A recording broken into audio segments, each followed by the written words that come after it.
साथियों, माननीय प्रधानमंत्री जी की जो मिडिल क्लास परिवारों के प्रति निष्ठा है, वो निष्ठा समय समय पे हमको दिखाई दी है।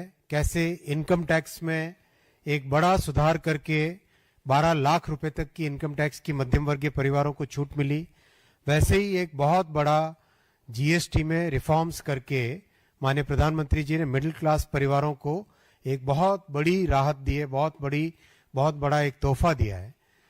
जीएसटी में जिस तरह के सुधार हुए हैं, ये सुधार हमारे देश के 140 करोड़ देशवासियों के जीवन में एक बड़ी राहत के रूप में आए हैं। आप सब जानते हैं कि 2014 से पहले टैक्स का एक ऐसा मकड़ जाल था जिसके कारण हर वस्तु पे कई तरह के टैक्सेस लग के एक साधारण परिवार पे, आम आदमी पे, एक मिडिल क्लास परिवार पे बड़ा बोझा बना हुआ था। जीएसटी से उसके कारण बहुत सारे बेनिफिट्स आए, बहुत एक सिंप्लीफिकेशन हुआ और 6-7 साल के पूरे एक्सपेरिमेंट और पूरा स्टेबलाइज होने के बाद में आज माननीय प्रधानमंत्री जी ने, माननीय वित्त मंत्री जी ने जिस तरह का जीएसटी में रेट्स कम करके, एक रैशनलाइजेशन करके और जिस तरह से एक सिंप्लीफिकेशन करके एक बड़ा रिफॉर्म लाए हैं, उस रिफॉर्म से हमारे जन जन के जीवन में प्रभाव आएगा। इलेक्ट्रॉनिक्स की मैं विशेष बात करना चाहूंगा यहाँ पर। घर में आज हमारे किसी भी घर में, मध्यम वर्गीय परिवार के घर में कई तरह के इलेक्ट्रॉनिक्स उपकरण काम में लिए जाते हैं, चाहे टेलीविजन हो, चाहे रेफ्रिजरेटर हो, चाहे डिश वॉशर हो, चाहे माइक्रोवेव का ओवन हो, अपने हाथ में मोबाइल फोन होता है, पावर बैंक होता है, कई तरह की चीजें घर में इलेक्ट्रॉनिक्स की उपयोग में आती है। और जो सोलर पैनल कई लोग अपने घरों पे लगाते हैं, ओवरऑल इन सब चीजों पे टैक्स का बर्डन कम हुआ है। घर में काम में आने वाली हर वस्तु पे कम हुआ ही हुआ है, चाहे किसी ने कहा रोटी, कपड़ा और मकान, तीनों पे टैक्स का इंसिडेंस कम हुआ है। चाहे खाने की जितनी भी वस्तुएं हैं उन सब पे टैक्स कम हुआ है, और घर में काम में आने वाली जितनी भी वस्तुएं उन सब पे टैक्स का इंसिडेंस कम हुआ है। ये एक बहुत ही महत्वपूर्ण फैसला मोदी जी का है, और जैसा उन्होंने लाल किले की प्राचीर से देश को एक नया विश्वास दिया था, वो उन्होंने उस संकल्प को उन्होंने इस ऐलान से रियलिटी में कन्वर्ट किया है।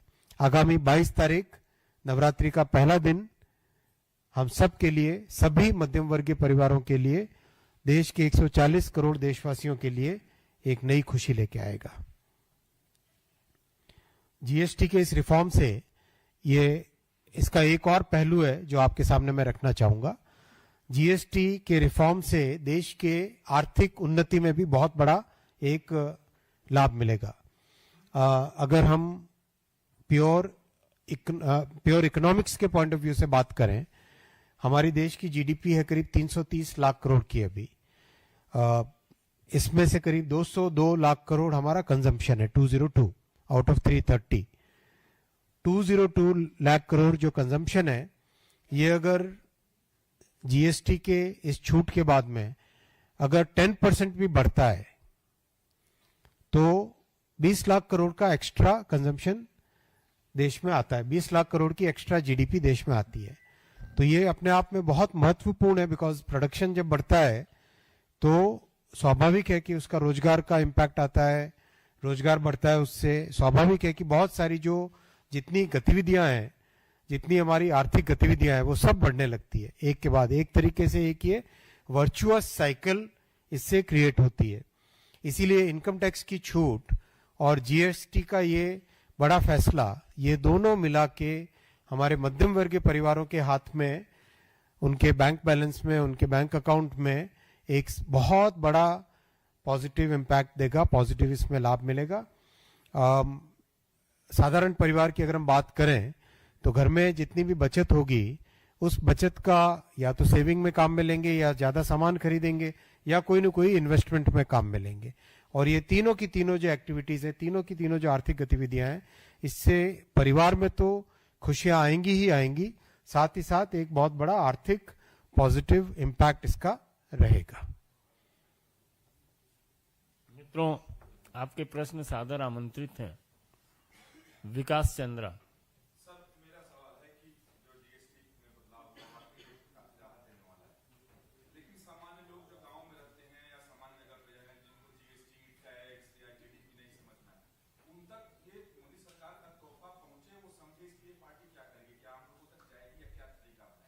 देश भर से जन जन के जो फीडबैक आ रहा अभी, जन जन के मानस में एक अच्छी उपलब्धि, एक अच्छी फीलिंग आ रही है कि किस तरह से साधारण उपयोग वाली वस्तुएं वो सस्ती होने वाली।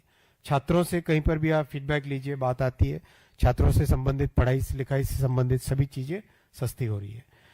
किसी भी गृहिणी के पास अगर आप बात करें तो गृहिणी के जीवन में भी एक बहुत ही क्लियर एक फीडबैक आता है कि खाने पीने की चीजें सस्ती हो रही है, जो हम डे टू डे यूज करने वाली चीजें वो सस्ती हो रही है, घर के अंदर उपयोग करने वाली चीजें सस्ती हो रही है। एक कोई भी एस्पिरेशनल फैमिली अगर हम लें तो उनके मन में भी आता है कि आज छोटा टीवी है तो थोड़ा बड़ा टीवी करें। अपग्रेड करने की जो मन में एक, सबके मन में एक भावना होती है अपने अपने घर में, चाहे छोटी कार से बड़ी कार लेने की इंसान के मन में, हर परिवार के मन में एक जो इच्छा होती है, तो ये अपग्रेड करने की जो फीलिंग है वो अब आसान हो गई है। तो सभी के मन में एक स्वाभाविक तौर पे बहुत अच्छा इसका प्रभाव पड़ा है, जैसा फीडबैक देश भर से आया है। और आपने भी, मीडिया का भी मैं धन्यवाद देना चाहूंगा, आपने जिस तरीके से इस विषय को सबके सामने प्रेजेंट किया है उससे जन जन के पास ये विषय पहुंचा है। दीपक चौबे, IANS।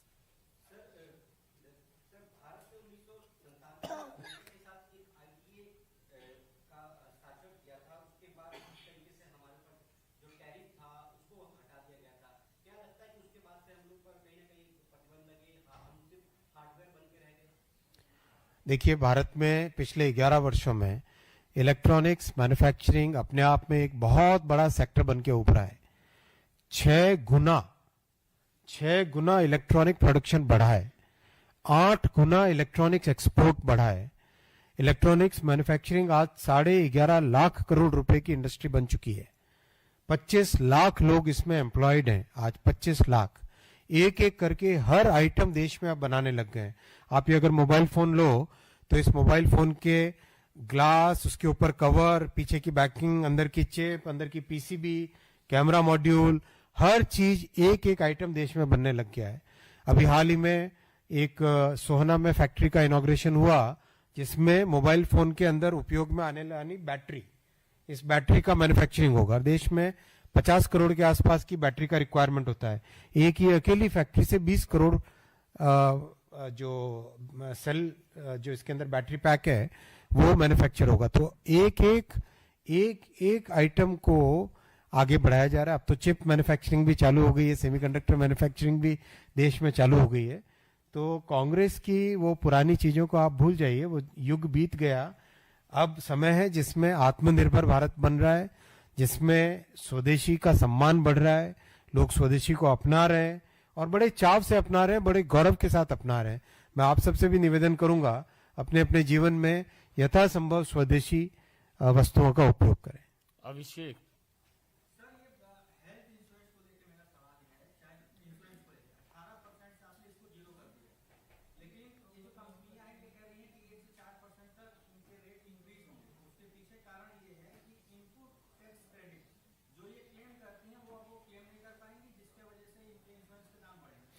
ऐसा नहीं है, करीब करीब सारी एसोसिएशंस, चाहे व्हाइट गुड्स की हो, चाहे FMCG की हो, चाहे इंश्योरेंस की हो, चाहे हेवी इंडस्ट्री की हो, चाहे इलेक्ट्रॉनिक्स इंडस्ट्री की हो, हर सेक्टर की जितनी भी फेडरेशंस हैं, जितनी भी काउंसिल्स हैं, सब ने बहुत क्लियर कहा है कि ये जो बेनिफिट है जीएसटी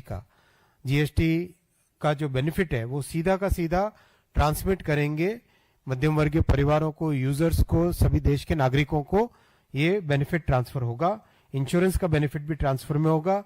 माननीय वित्त मंत्री जी ने स्पष्ट कहा है वो कड़ी निगाह रखेंगी, जो भी जीएसटी के बेनिफिट को जन जन तक नहीं पहुंचाता है उसके ऊपर माननीय वित्त मंत्री जी ने स्पष्ट तौर पे कहा है कड़ी से कड़ी कार्रवाई भी की जाएगी। गणेश पाठक।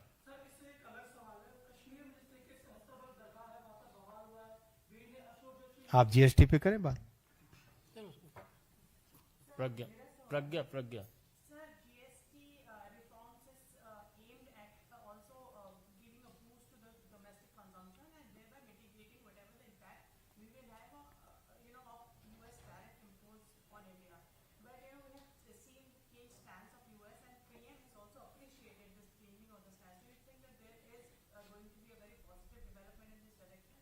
देखिए, जीएसटी पे रिफॉर्म्स का काम 1.5 साल पहले से चालू हुआ था, अमेरिका के चुनावों से पहले।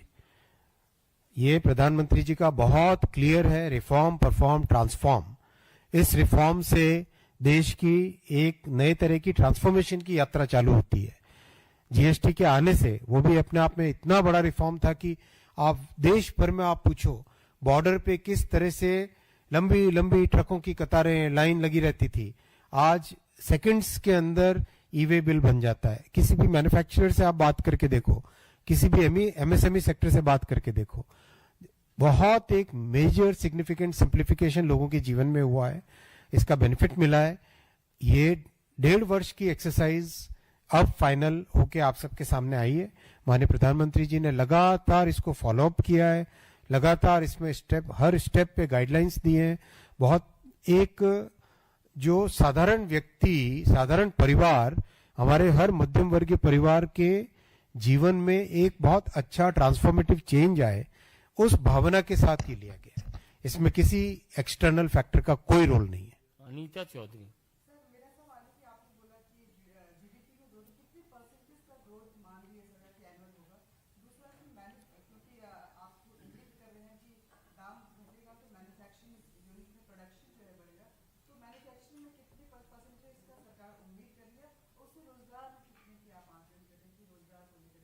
बहुत अच्छा प्रश्न है।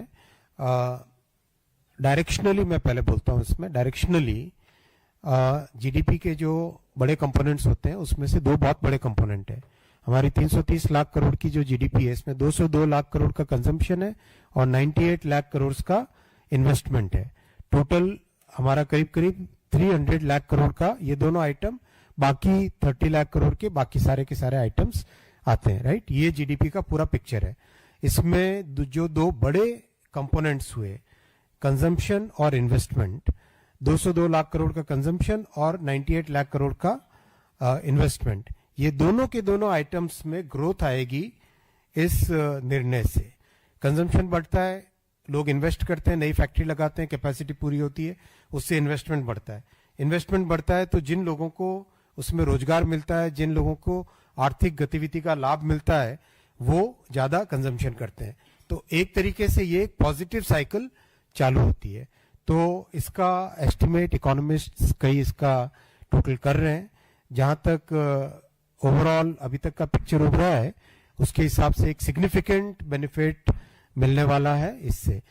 लेकिन मूल भावना है मध्यम वर्गीय परिवारों के जीवन में बचत हो, जो हमारी जरूरतें हैं, डेली यूज की जितने भी आइटम्स हैं, उन सब के दाम कम हो, और जैसे टैक्स के, इनकम टैक्स के निर्णय से जिस तरह से मध्यम वर्गीय परिवारों के हाथ में एक अच्छी बचत आई, वैसा कि वैसा जीएसटी के निर्णय से भी मध्यम वर्गीय परिवारों के हाथ में एक अच्छी बचत है। ये मूल भावना उसके पीछे है। ब्रह्म प्रकाश दुबे। सर, मेरा सवाल यह है कि जो जीएसटी दरों में कमी की गई है, उसका फायदा एक्चुअल में पहुंचे लोगों तक, ये कैसे तय होगा? क्योंकि कांग्रेस ने अभी सवाल उठाया, एक ट्वीट किया है जयराम रमेश ने, उन्होंने कहा है कि पिछले साल ही एनए जो मुनाफाखोरी रोकने के लिए जो अथॉरिटी थी वो खत्म कर दी गई अप्रैल 2025 से। तो ये कैसे मॉनिटरिंग होगा? कांग्रेस अपने समय की बातें करे, मोदी जी ने बहुत स्पष्ट तौर पे निर्णय लिए हैं और उन निर्णयों का एग्जीक्यूशन भी किया है। वित्त मंत्री जी ने बहुत स्पष्ट तौर पे कहा है कि she will keep a hawk's eye, very clear focus on making sure that the benefits of GST rate rationalization are reaching the common man, every citizen, every family. और इस पे बहुत क्लोज वॉच रखा जा रहा है और करीब करीब सभी एसोसिएशंस ने अपने आप आगे आके ये फैसले, ये निर्णय लोगों के सामने रखे हैं। आज आप हर एक पेपर में देखिए, करीब करीब हर एसोसिएशन ने क्लियरली कहा है कि वो जीएसटी के बेनिफिट्स को लोगों तक पहुंचाएंगे। मोदी जी के काम करने के तरीके को आप सब जानते हो।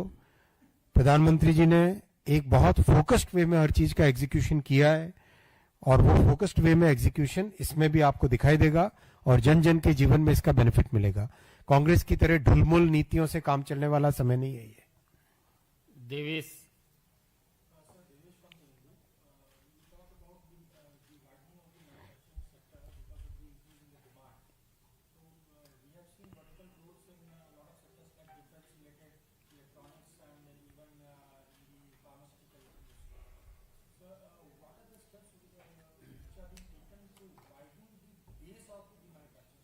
बहुत अच्छा क्वेश्चन है Devesh ji. This is actually very very important for our country. Thank you for asking this question. Manufacturing में हमें 3 लेवल पे देखना चाहिए. पहला लेवल होता है डिजाइन का लेवल, दूसरा लेवल फिनिश्ड प्रोडक्ट का लेवल, तीसरा लेवल है कंपोनेंट्स, मटेरियल्स एंड इक्विपमेंट का लेवल. ये तीनों के तीनों लेवल्स पे एक साथ लगातार सेक्टर बाय सेक्टर काम चल रहा है. मैं आपको फॉर एग्जांपल एक सेक्टर का एग्जांपल दे सकता हूं आपको, या 2 सेक्टर का दे सकता हूं. अभी मान लो टेलीकॉम इक्विपमेंट. टेलीकॉम इक्विपमेंट देश हमेशा इंपोर्ट करता था, लगातार 50-60 वर्षों तक इंपोर्ट करता था. सबसे पहले डिजाइन के लेवल पे रेडियो, बेसबैंड यूनिट्स, इन सब के डिजाइन भारत में हुए. डिजाइन के बाद में फिनिश्ड प्रोडक्ट्स की मैन्युफैक्चरिंग चालू हुई. अब कंपोनेंट लेवल पे जाके, कैपिटल इक्विपमेंट के लेवल पे जाके और मटेरियल्स के लेवल पे जाके वो बेस को बनाना. सेम एग्जांपल सेमीकंडक्टर्स का दे सकते हैं. सेमीकंडक्टर्स के लिए फैब लाना, एटीएमपी यूनिट्स लाना जिसमें कि फिनिश्ड प्रोडक्ट बने. डिजाइन के लेवल पे डिजाइन की टीम्स, फिनिश्ड प्रोडक्ट के लेवल पे फैब और एटीएमपी. कैपिटल इक्विपमेंट जो यूज होता है, जो मशीनें उपयोग में आती है चिप बनाने के लिए, उन मशीनों का निर्माण भी भारत में हो. और जो मटेरियल इसमें काम में आता है जैसे सिलिकॉन कार्बाइड, तो सिलिकॉन कार्बाइड का निर्माण भी भारत में हो. इस स्टेप बाय स्टेप एक एक चीज पे इस पे काम चल रहा है. वैसा ही इलेक्ट्रॉनिक्स मैन्युफैक्चरिंग में भी ओवरऑल, चाहे डिफेंस सेक्टर ले लो, फार्मास्यूटिकल का आपने अच्छा एग्जांपल दिया. अब एपीआई की मैन्युफैक्चरिंग भारत में चालू हुई. कल एक यंग एंटरप्रेन्योर मिला था जिसने बहुत ही कॉम्प्लेक्स एपीआईज का मैन्युफैक्चरिंग का काम चालू किया, प्लांट लगाया मध्य प्रदेश में. तो वो एक्सप्लेन कर रहा था बहुत ही एक्साइटेड वे में किस तरीके से इतनी कॉम्प्लेक्स टेक्नोलॉजी को वो लर्निंग कर्व में they are scaling up that complex technology. बहुत एक कॉन्फिडेंस देश में एक नए तरह का मैन्युफैक्चरिंग के बारे में आ रहा है. So very good question. Layer by layer, design layer, finished products की manufacturing and components, equipment and materials की मैन्युफैक्चरिंग. मिलन.